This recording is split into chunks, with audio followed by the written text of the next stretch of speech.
Hello friends, आज मैं आपसे बात करना चाहता हूँ दो तीन इम्पोर्टेंट टॉपिक्स के बारे में। उनमें से पहला टॉपिक है कि हमें रेंट पे रहना चाहिए या फिर हमें घर खरीदना चाहिए।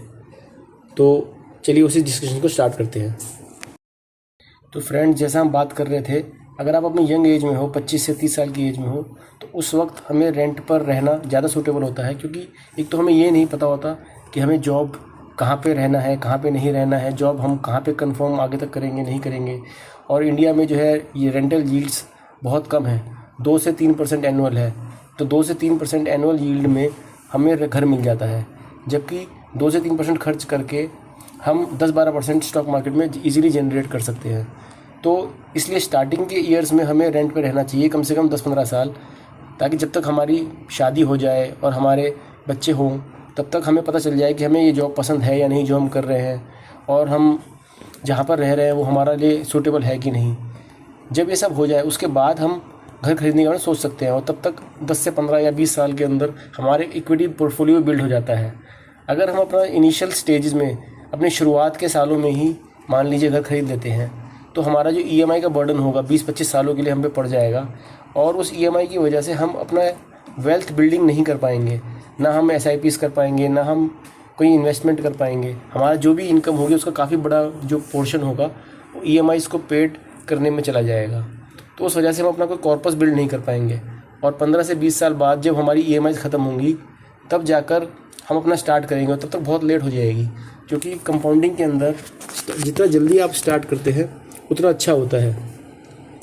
अगर आप 10 साल लेट स्टार्ट करते हैं तो आपकी वेल्थ उतनी ही कम बनती है, लेकिन अगर आप 10-15 साल पहले इन्वेस्टिंग करके उसके बाद हाउस बाय करते हैं तो आपको उसका बहुत बेनिफिट मिलता है। क्योंकि ये रेंटल यील्ड्स इंडिया में सिर्फ 3 या 4% है मैक्सिमम, और इक्विटी मार्केट से आप आराम से 14-15% रिटर्न निकाल सकते हैं। तो इसलिए अपने इनिशियल स्टेजेस में रेंट बेटर होता है, रेंट पे घर लेना, और बाद में 15-20 साल के बाद हाउस लेना। जब आप 40 साल के हो जाएं, 45 साल के हो जाएं, उस टाइम हाउस लेना आसान, मतलब अच्छा डिसीजन होता है। क्योंकि उस टाइम तक आपकी इनकम भी बढ़ जाती है, तो ईएमआई आप आराम से इजीली अफोर्ड कर सकते हो।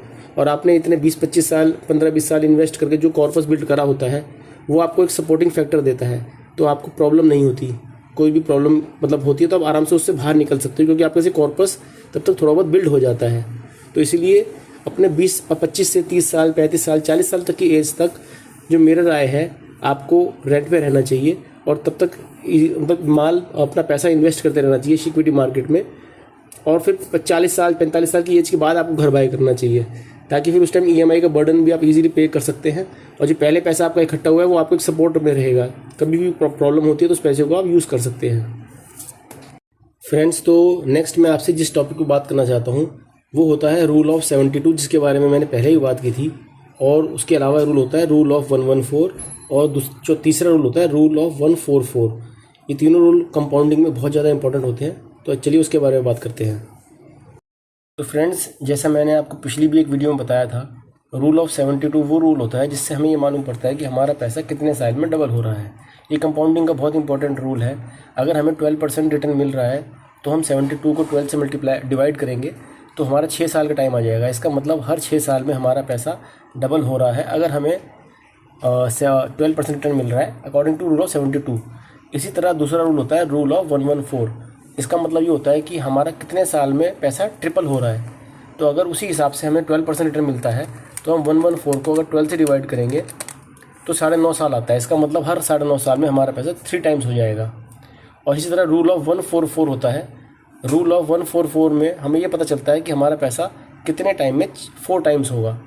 तो अगर हम 144 को 4 से डिवाइड करते हैं, 12 से डिवाइड करते हैं मान लीजिए, तो हमारा आता है 12। इसका मतलब है हर 12 साल में हमारा पैसा 4 गुना हो जाएगा अगर हमें 12% रिटर्न मिल रहा है। तो हमने इसमें एग्जांपल में 12% रिटर्न को एज्यूम करा है, क्योंकि निफ्टी, अगर हम सीधे इंडेक्स फंड निफ्टी का ले लेते हैं तो भी 12% हम रीजनेबल मान सकते हैं कि हमें पर एनम मिल जाएगा।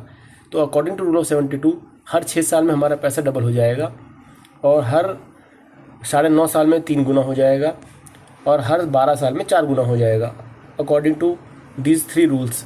तो ये सब रूल्स अपने दिमाग में हमेशा याद रखने चाहिए, क्योंकि यही सबसे बड़े बेसिक कंपाउंडिंग के रूल्स हैं।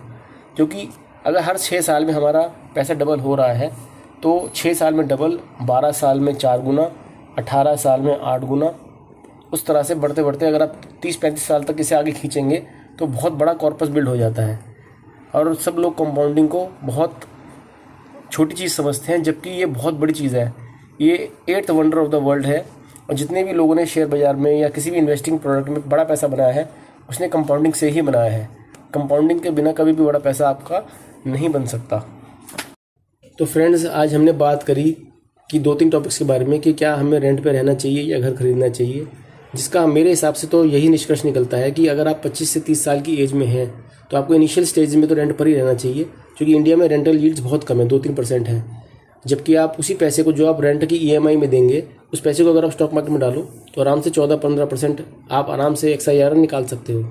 तो 10-15 साल तक अगर आप SIPs करते हो और जो डिफरेंस है, EMI मान लीजिए आपकी 2 लाख की बनती है और रेंट आपका 50,000 है, तो 50,000 आप रेंट दीजिए, 1.5 लाख आप SIP कीजिए, तो 10-15 साल बाद एक अच्छा खासा कॉर्पस बिल्ड हो जाएगा।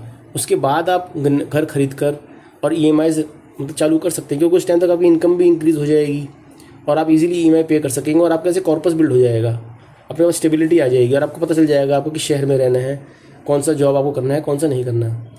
दूसरा हमने बात की रूल ऑफ 72, रूल ऑफ 114 और रूल ऑफ 144, जो कि कंपाउंडिंग के बहुत इंपॉर्टेंट रूल्स हैं, जिनसे हमें पता चलता है कि पैसा कितने टाइम में डबल होगा, ट्रिपल होगा और 4 टाइम्स होगा। इन रूल्स के बारे में जब तक आप नहीं समझेंगे तब तक आप कंपाउंडिंग कभी कर ही नहीं सकते, क्योंकि इनकी पावर बहुत ज़्यादा है। ये रूल्स को समझना बहुत इंपॉर्टेंट है। तो आपको अगर कोई भी डाउट हो इन टॉपिक्स के बारे में तो प्लीज़ आप कमेंट सेक्शन में शेयर कीजिएगा, मैं उनका रिप्लाई ज़रूर दूंगा। और प्लीज़ इस वीडियो को लाइक करें, शेयर करें और चैनल को सब्सक्राइब करें। हम आपसे नेक्स्ट वीडियो में मिलते हैं। Okay, bye.